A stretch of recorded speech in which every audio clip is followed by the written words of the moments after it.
So I'm going to visit with you a little bit about nutrition, and before I do that, I want to thank Greg. Greg has been really great to work with. He kind of opened his farm up to us to come in and do some work that I'll share with you later today. It's not very often that somebody will just say, hey, come in and do what you need to do to get the information that you want. And so I appreciate Greg. Greg put in a lot of work to get the paddock set up where we can do some of the on-farm work that we're going to share with you later today. But I'm also going to do like Dr. Arnold did, and I'm going to share with you a little bit about some of the background work that's been done in China. The last time I was over in China, I had the opportunity to go to the Tong Yak Research Station where they actually got wild yaks and they're producing crossbreds with wild yaks to improve the growth traits. And they've been distributing those across China to get more growth in the yaks. Then I also went to the research station at another university where a lot of this basic nutrition work was done that Dr. Arnold referred to, and got to visit with them. They tried to drink us Americans under the table, but we held our own, which I was proud of. Everything they called wine was basically vodka, but my friend from Oklahoma actually turned the tables on them, and every time they'd come around with the shots to us, we would take them, but then we decided, you know, it looks like if you just grab that tray and walk around to a person, they have to take it. And so we started doing that. But it was a good time, and I got to learn a lot about what they have done there. And I will say that as we go through some of the Chinese data, and it's the same thing that Dr. Arnold showed you, a lot of it's on limited numbers, which will be the same for us here. You know, 7 animals in a treatment, we would consider not a lot from a reproductive study. I think the reproductive physiologist, Dr. Prater, would say that if you don't have 100 females to look at, it's really a challenge because one cow that's open is a pretty high percentage if you've only got 10. So just keep that kind of the background. I got interested in this because of some things when I started looking at yak information. Everybody was talking about they ate 1% of body weight. And biologically, to me, that just didn't make sense. Beef cattle eat 2 to 3%. Sheep eat 2.5 to 3.5% of their body weight. And so I was like, wow, these things must be super efficient, or it's just wrong. And so that's kind of where we got out on this. And one of the challenges we have is Dr. Google is great at finding information, and I use it all the time. But it's this misinformation that can run us into problems from not just a performance standpoint, but an animal welfare issue as well. So as we begin thinking about trying to develop systems for the yaks across the United States, we need to understand that if we have 1% as our benchmark on intakes, and we use that, we can quickly run into where we're overstocked. And in the West, some of you that came from Colorado and that in more arid areas, you overgraze an area and it may be 20, 30 years before that land becomes productive again. We're very fortunate that we get a lot of precipitation here because that's a great band-aid for poor grazing management, I'm sorry, because moisture does a lot. Yeah, it creates a lot of mud in the wintertime, but it also does a lot to keep our forages growing. You are in a historical region. You probably didn't realize that. But this is the county where what forage came from, Miss Mary? Next county over. Oh yeah, next county over. We're in Carter. We're Menifee is what I'm thinking of. But Mary is the ag agent in Menifee County, and that is where Kentucky 31 was found, tall fescue, in 1931. Okay.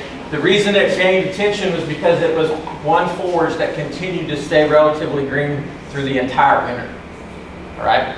And so from that point forward, actually fescue was here. It was brought over from Europe in the 1700s.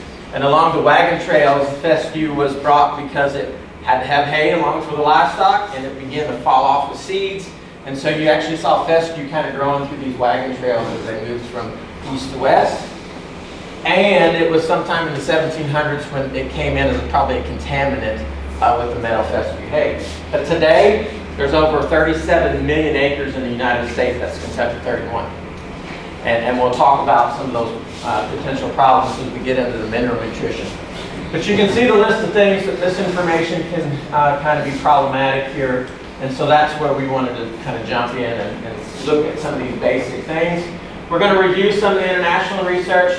We're going to give some generalized nutritional needs and some of the gaps where I think there's opportunities. And we'll share some of our farm research. Realize that when I'm reading things that are printed in Chinese, I have to use Google Translate, and there can be, what was that, Lost in Translation, that movie back in the 80s? So there could be some things that are lost in translation, so just be aware of that. One of the things I found very interesting was that in this work they said that the thermal neutral zone of yaks is relatively narrow, 46 to 59 degrees. And what that means is when the animals in this temperature zone, they don't expend any more energy to deal with heat stress or cold stress. I would have assumed this would have been a lot lower. In beef cattle, with a good heavy winter hair coat, we typically say that's closer to about 18 degrees, as long as they've been acclimated to it. So again, this is one of those that I don't know that I buy that. All right? It's in the publication, peer-reviewed literature. All right, but I don't know that I buy that. I do buy this one though, that the upper limit is 59. And so we do have the potential to see heat stress. And I think Dr. Harrelson maybe will share some of that when she gets into her discussion about semen quality and impact potentially of heat stress on semen quality. The other thing that was interesting is when I was in China, they marketed their yak meat based on the elevation. And the thought was that the higher the elevation that the yak meat came from, the better quality it was going to be. And so on the packages, actually it had where it came from and the elevation that it came from. And yet the research shows that there was no impact between 2,000 and 4,000 meters. There's about 3 feet in a meter, so you're looking at 6 to 12,000 feet. There's no impact on this fasting heat production level. Fasting heat production is just a nutritionist kind of terminology for the maintenance energy required for basic biological functions. Not for gain, not for reproduction, not for milk production, etc. So didn't seem to have much influence on where they were on the mountain, if you will. Now, I'm going to share a lot of numbers with you. You'll have the slides in that, but I'm trying to put down concepts that actually Dr. Arnold set me up very well for. If we look at what their data suggests from a metabolizable energy standpoint and look at the actual impact of age and the energy needed for maintenance for the animals, you'll see here these young animals require a lot more energy, and when we take body weight to a 0.75 power, that's a correction to metabolically active. It helps handle surface area. It's kind of a standard number we use for cattle and for other species as well. But this is one that, as you look at it, is much higher. It takes more energy per pound of weight, if you will, when these animals are small, very small. Why is that important? If you're calving late, calving in August, September, and you're starting to get winter coming, cold weather, this could mean that these animals are going to suffer from potentially more cold stress if they are limited in their nutritional plane, because they're requiring more energy to maintain their body tissue. It's probably due to the fact that they have relatively large metabolic needs to support their gut tissues, their liver, the rumen, the GI tract, etc. Those tissues are huge energy consumers. And so they're relatively small, they don't have a lot of muscle yet, but they have these organs that take a lot. And as they get bigger and bigger, they begin to get more muscling, and the tissue contribution, those GI tissues contribute maybe a little bit less as they get bigger. But these numbers are relatively constant then from 8 to 16 months based on that Chinese review. And so I just want you to kind of remember that these young animals going into the winter could be more susceptible to poor performance. And I think you're going to see that in our data a little bit, but not greatly. You said that's months? That was months of age. This is 4 months of age, 8 months of age, 12 months of age, and 16 months. Okay. Yep. Now I wanted to share this. There's a lot of numbers. This is another review paper that was published in 2000, but this is looking at buffalo, growing steers, Holstein cows, not pregnant Holstein cows, non-lactating Desi cows. There's a lot of different species, but look at how familiar or how similar the fasting heat production or the net energy maintenance values are for these different types of cattle, buffalo, etc. and the average is 331. That's the average. Don't worry about all those numbers. You don't need to memorize those. I'm not going to test you later. It's this and the relative range that I think is important. Because this is what is in the Chinese review. For growing yaks, the maintenance energy requirement was found to be somewhere between 281 and 375. Where does that fall, the average fall in? Pretty darn close to what we just saw, wasn't it? For gestating females that were either 180 days pregnant or 210 days pregnant, they found that the fasting heat production was 439, 542. Fetus is a little bigger, right? A little more tissue there to support.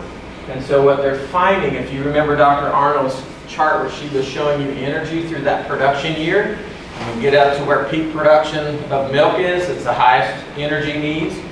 But don't undervalue this late gestational nutritional needs to set up for that fetal growth, set up for the colostrum production. The other thing is we haven't talked about much is epigenetics, which is basically methylation of the DNA, right, Dr. Kalfas? We could change the way the DNA is interpreted by the late gestational, actually any period of time, gestational nutrition. By methylating the DNA, it could change the phenotype. The DNA really doesn't change, but it's just how that may be interpreted when it's read. And so we're learning more about epigenetics, and this is the nutrition that the cow or the female is receiving and the influence on the gestating calf, and how that calf will grow, have health response, etc. Then here's the lactating females. You can see that 65 days postpartum, it's about 513. And then we get out 120 days, it was reported to be about 492. So they're coming off that lactation curve, right? We get out there. We generally say that in beef cows, they peak out around 6 to 8 weeks, which means they have their highest milk production 6 to 8 weeks after they calve, and then they begin to fall off. And that's pretty typical with dairy or beef, and probably very similar with yaks, but we don't know that for sure. That's where another gap falls in. So I took all that information, tried to get it in something that's more useful that you would have in a forage test, and converted those to a metabolic energy in megacows per day requirement. And so what these values here are for like a 500-pound female, 600-pound female. We could calculate it for more, lighter or heavier. But these values represent the megacows of metabolizable energy per day needed. And in a forage test, you will get the metabolizable energy value in your forage. Okay? And I'll show you how that can be useful. Because what we can do then is quickly find out that 1% of body weight isn't going to be enough. Typically, forages that we deal with, cool season forages, have about 1.6 to 2.2 megacalories per kilogram of metabolizable energy. If that requirement, I'm going to use 8, okay? If the requirement we thought was 8 megacalories of metabolizable energy a day, and our forage had 1.8 megacalories per kilogram, that means that that female would need to eat roughly 4.5 kilograms or about 9 pounds of dry hay equivalent a day to meet her energy needs. And if we look at a 550-pound female yak, that pencils out to just under 2% of body weight. 1% is not enough. This is 1.8% to meet maintenance, right? And the Chinese research busts the myth too. In their review, it states intake of yaks generally between 2 and 6% of body weight. And then they go on and state that in most situations, intakes will fall between 2 and 4% of body weight. And so when we go back, though, and there's an equation that they have for some of the work, because a lot of this work is done in confinement to get this fasting heat production data that they need. And so their equation that was predicted that begins to be seen a lot when you go out and Google is this equation right here. And it usually generally just comes up, if you just look at this is a very simple kind of equation to solve. 1.6 plus 0.05, that's about 2% of body weight or so, somewhere in that neighborhood. And you begin to do your quick math and you come out, do all the calculations, and it's a little on the low side. But typically what we find with herd animals is when we individually pin them, they get a little bit stressed and they won't perform at what we would see in a group setting or a herd setting. And so it doesn't surprise me that these values are a little bit on the low side because of that stress. Now, protein requirements need a lot of additional research. And they even say that in the review. For growing yaks, this is the equation that is reported in that Chinese review. And that is on the ruminal degradable crude protein requirement. That's not total. That's the fraction that is going to be broken down in the rumen by the microbes to support microbial activity to utilize the forages that the yaks are consuming. And so generally what we'll use is a factor of 0.65 to correct to total crude protein in the hay or the feed that they're consuming. Because that gives us generally we go back through the beef research, that value seems to work to get us from ruminal degradable fractions up to total. And if I run through the math real quick, a 300-pound yak gaining about a half a pound a day would require just under 300 grams of crude protein a day. And so if the yak was consuming 2.5% of its body weight, the crude protein in that forage only needs to be 8.6%. But the devil's in the details, because intake is what is going to be supplying the nutrient levels. And if intake is only 2% of body weight, the animal still needs that 292 grams of protein a day, but it's consuming less, so it means that the forage has to be more concentrated. Does that make sense? It's a very easy concept that people don't really grasp right away. And so because they're consuming less, now that forage really needs to test almost 11% crude protein. All right? Dr. Arnold hinted in her discussion about testing forages for what we have.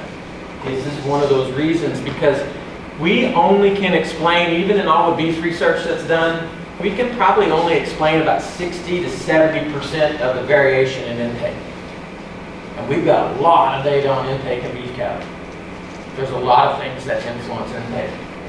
And so if you are off on intake estimates on our yaks, it may be nutritionally deficient. Dr. Arnold talked a lot about mineral. This is in the review from the Chinese paper, and I wanted you to have this, because this is actually what they are saying would be the nutritional requirements in the diet for yaks. For most of the macro minerals and a lot of the trace minerals, and I'll be honest, it looks a lot like the beef data. And I think it's because of lack of information and we're drawing conclusions across the species. So this is a table that you can keep in the kind of your back pocket, because if you get a forage test back, and let's just talk about copper, you get a forage test back. One of the reasons I wanted to bring the history of fescue up is fescue runs about 6 ppms of copper. The requirement is 10 ppm. So we already know with our base forage right here, Dr. Arnold, that we're only getting 60% of the daily needs for the yak from fescue. We're 40% short before we even started. And then what we know with fescue, with the endophyte, is the bioavailability of that copper isn't as high. It's not 100% available. What they eat doesn't all get absorbed. It's only about 15 to 25% available. So now we've actually got a situation where we may be only supplying 1 to 2 ppms of available copper from our fescue base. And so do you see where these animals could be in a deficiency? And combine that with that they don't eat the mineral, that's where we run into challenges. And so Greg did a little demo, and he was mixing dried molasses with free choice mineral to try and get them to consume the mineral better. What did you say, Greg? About 25%? 50% was fine, 25% they eat most of it. Yeah, so a quarter to maybe a third would be a good kind of ratio of molasses or organic matter mixed with the mineral to try and stimulate that intake. All right, real quickly, went through that kind of too long, but let me quickly go through here and share with you what our on-farm work with Greg was. We used 4 grass traps that were roughly an acre in size. Greg fenced these out and actually made pins for us. We used 20 growing yaks. 5 of them were a mixed sex that were young. They were about 180 days of age, weighed just over 200 pounds. Then we had 5 long yearling females that were in a paddock. They were about 580 days of age, 300 pounds. And then we had 2 paddocks. Each of them had 5 males that were about the same age and about the same weight. We looked at these. Each paddock got a hay type for 45 days. And we weighed them. And then we switched hay types. And we went 45 days. And we weighed them and we switched. Here's what the forages look like from a test. We did alfalfa, an orchard grass, red clover mix, and then what we're calling just kind of a pasture hay. Cool season pasture, bluegrass fescue, orchard grass, had some weeds in it. And so this would be more typical of the type of grass we would see here. Crude protein was 17% in both the orchard and alfalfa. 10.8 was for the pasture grass, which was better than our average for this year's Eastern Kentucky. We had 233 samples that were analyzed from here in Eastern Kentucky. Came in at 9% crude protein. TDN is an energy value, total digestible nutrients, as well as net energy for maintenance and net energy for gain. But if we just look at the TDN value, you can see that on average, all of these is better than what our average hay in this region tested as. So if you look at this value, on paper, this forage, energy-wise, should give us the best performance. Better than alfalfa. And nobody probably would have thought that. Okay? And then we would say that these two, from an energy standpoint, should likely be very similar in performance because energy-wise, they're almost identical. Everybody buy that? Okay, let's get to the results. Here's just kind of the paddocks that we were using at Greg's. Regardless, this is the only thing I'm going to show you where pen or paddock made an influence. This is on hay disappearance, expressed as a percent of body weight. These are the male and females that were only about 180 days. These were the females. These were the 5 group of male and the 5 group of male. Regardless of age or sex, really, for the most part, intakes were pretty consistent. You know, you're looking at 2.3 to 2.8% of body weight. I don't know, Greg, why these were heavier, but I think it might be that this was the paddock 4 that was the most recently grazed down and maybe didn't have as much regrowth as these couple up here, I'm not sure, and so maybe there was a little more residual grass that came back up and they ate a little bit more of that. But this helped us think about on-farm, we could probably use males and females and get some of the baseline information that we might be needing. All right? Now you can do an NDF equation to predict intake. And I listed that previous and forgot to point it out. But it's 120 divided by your forage NDF test. And so what I have here is what the NDF equation would predict for intake as a percent of body weight for each of these forage.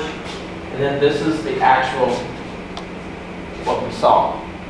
This is disappearance because we didn't actually physically measure intake. There's some waste laying down here, but Greg and I visually calculated and subtracted percentage off. So that alfalfa was the highest, which is what we would see from the literature. Orchard grass, red clover was about 2.5, and the pasture was about 2.2. These are not really statistically different from one another, and these two are not statistically different from one another. But again, it supports it. It's better than 1%. You can't really see this, but this is the Chinese equation for what predicted intake would be using the equation up here that they have reported. And then this is plotting residuals of the difference between the prediction and what we observed. And what we found is that there's a bias for over-prediction in that Chinese equation. And so what does that mean? This equation probably doesn't work very well. And then I went through a multiple linear regression and found this equation and this equation with with average daily gain and metabolic body weight for our 12 PNs or observations explained about 62% of the variation in intake. That's a pretty decent number with the low number that we have. So intake basically is going to be driven by body weight and metabolic activity or performance. Higher gaining yaks are likely going to eat more. Lactating yaks are likely going to eat more than dry yaks. All right? Now this is looking at the biological value and performance. This is how much they gain per day through the winter. About 0.4 of a pound and just under 0.5 of a pound, or a half a pound a day. But remember this hay? Energy-wise looked to be almost identical to the alfalfa. They lost almost 0.2 of a pound a day. And our winters aren't that harsh. Okay? So we've got a lot to understand. Was it a protein deficiency? Could have been.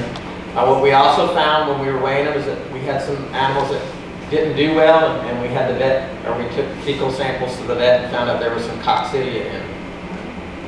Okay? And so we treated some of them for coccidiosis. One of those things that we did, subclinical, you wouldn't have really picked it up looking at them. They weren't really loose in the back end. There wasn't any blood in the tail. Performance is how we picked them up. All right, so Michelle gave you a lot about the serum or the blood sampling for trace minerals. Got 0.65 here or greater is adequate. I've got deficient at less than 0.45. But you can see 0.2, 0.1, 0.2, 0.1, 0.1, less than 0.1, 0.1, 0.1. All right? So we potentially have some copper issues here, and it's probably because of the fescue that we're dealing with.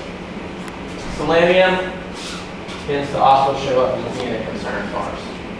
So in summary, I think we busted the myth on intake. I'd love to do this on some cows yet too, because I think we need to figure out what these cows might be eating.